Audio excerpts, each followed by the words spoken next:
کے آخری نبی ہیں، اور کوئی کہے محمد اللہ کے آخری نبی نہیں ہیں، کافر ہوا یا مسلمان ہوا؟ تو گویا پتہ چلا کہ مسلمان وہی ہوگا جو حضور کو اللہ کا نبی بھی مانے اور اللہ کا آخری نبی مانے، اللہ کا آخری نبی مانے۔ تو یہ خاتم النبیین حضور کی ختم نبوت پر ایمان رکھے، اعتقاد رکھے۔ اب میری بات توجہ سے سنیے، مرزا غلام احمد قادیانی کی کتاب کا نام ہے تذکرہ۔ الحمدللہ ثم الحمدللہ ہر کتاب کے ہر حوالے کا ذمہ دار ہوں گا، دلیل کے ساتھ بات کروں گا۔ جو بھی مرزا غلام احمد قادیانی نے لکھا اسی کی کتاب میں سے آپ کو بات بتاؤں گا، ہر حوالے کا ذمہ دار ہوں گا۔ آج بھی حوالہ دوں گا، کل بھی، اور جب تک آپ کو حوالے کی ضرورت پڑے فقیر حاضر ہوگا۔ مرزا غلام احمد قادیانی کی کتاب کا نام ہے تذکرہ۔ اس تذکرہ، اب یہ تذکرہ کتاب، یہ 8ویں یا 9ویں صفحے کے اوپر مرزا غلام احمد قادیانی کہتا ہے یہ جو کتاب تذکرہ ہے یہ قرآن پاک سے بھی زیادہ اہمیت کی حامل ہے۔ نعوذ باللہ من ذالک، گویا کہ مرزائیوں کے نزدیک یہ جو تذکرہ کتاب ہے مرزا غلام احمد قادیانی کی اپنے ہاتھوں سے لکھی ہوئی، یہ جو کتاب ہے اس کی اہمیت قرآن سے بھی زیادہ ہے، نعوذ باللہ من ذالک۔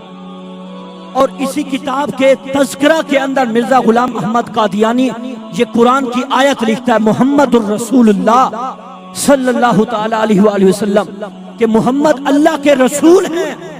اور نیچے لکھتا ہے یہ جو اللہ نے اس آیت کے اندر کہا کہ محمد اللہ کے رسول ہیں، اس سے مراد یہ ہے یہ جو آیت ہے میں مرزا غلام احمد قادیانی پر نازل ہوئی، اس سے مراد محمد بھی میں مرزا غلام احمد قادیانی ہوں، رسول بھی میں مرزا غلام احمد قادیانی ہوں۔ یعنی گویا کہ اللہ یہ مجھے کہہ رہا ہے کہ مرزا قادیانی تو محمد بھی ہے تو رسول بھی ہے، نعوذ باللہ من ذالک۔ یہ مرزا غلام احمد قادیانی لکھتا ہے۔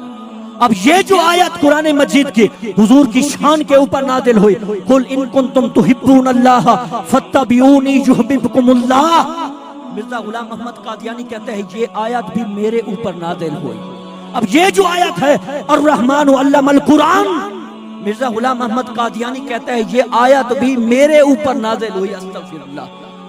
یہ جو آیت ہے هو الذی ارسل رسولہ بالہدی ودین الحق لیظہرہ علی الدین کلہ، مرزا غلام احمد قادیانی کہتا ہے یہ آیت بھی میرے اوپر نازل ہوئی ہے، نعوذ باللہ من ذالک۔ دیکھو یہ کتنا بڑا کفر بکتا ہے۔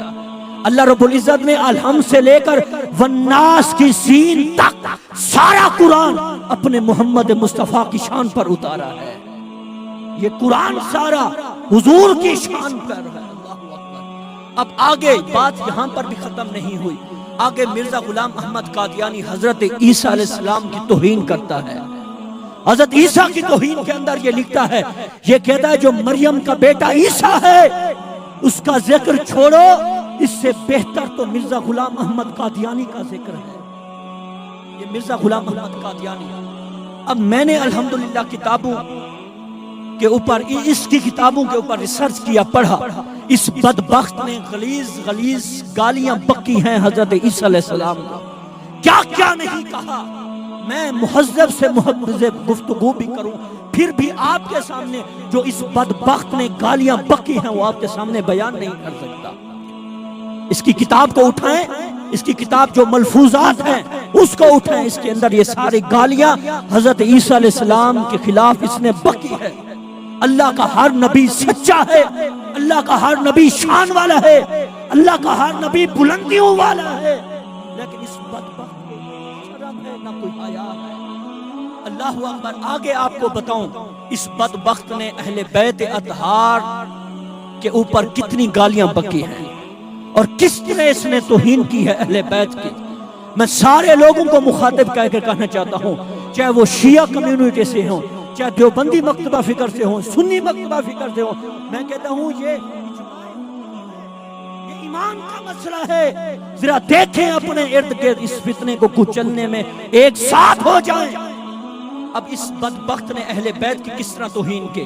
وہ اہل بیت جس کے بارے میں اللہ خود قرآن کے اندر کہتا ہے انما یرید اللہ لیذھب عنکم الرجس اہل البیت ویطہرکم تطہیرا، جس کے بارے میں جس کی شان میں اللہ قرآن کے اندر کہتے ہیں قل لا اسألکم علیہ اجرا الا المودۃ